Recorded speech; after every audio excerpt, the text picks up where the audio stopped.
Hey everybody, Merry Christmas. Now, you might be thinking, wait, was Jesus born on December 25th? Is that his birthday?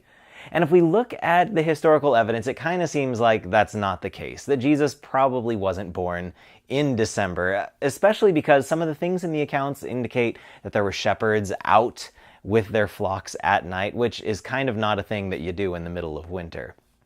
However, we then need to ask the question, so why do we celebrate Jesus' birth in December? Now, one of the answers is actually because of these red hats. There was an ancient pagan festival called Saturnalia. And in this ancient pagan festival, it was a Roman festival in which slaves were able to become like free people and act like free people for a day. It's called Saturnalia because it was about this golden age that is to come, where Saturn would reign and there'd be justice and everyone would be equal. And people would wear the red hat of the free people and they would exchange gifts with each other. That should probably sound familiar to some of our Christmas traditions.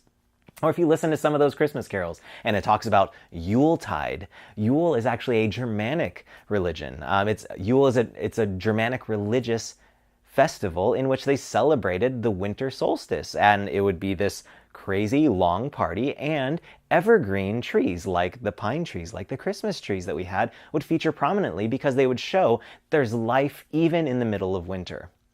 Now, why am I telling you about pagan festivals?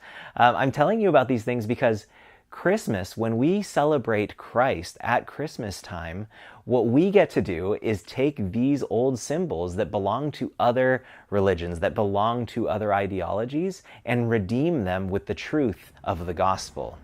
Because of what Christ did, we all are free in him, and we do wear the red hat of freedom because of what Jesus did. We exchange gifts and practice generosity.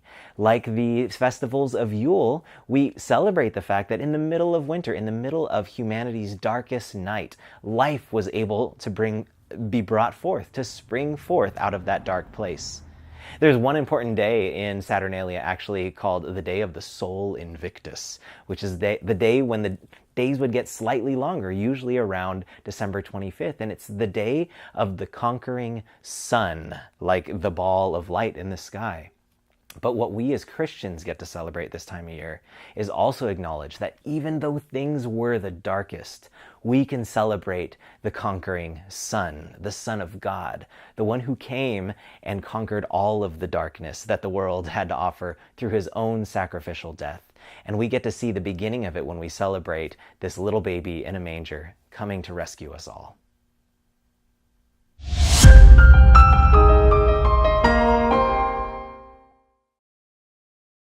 To get more content, be sure to subscribe or like this video. Also, if you have questions, leave that in the comments section. And for more resources, visit our website.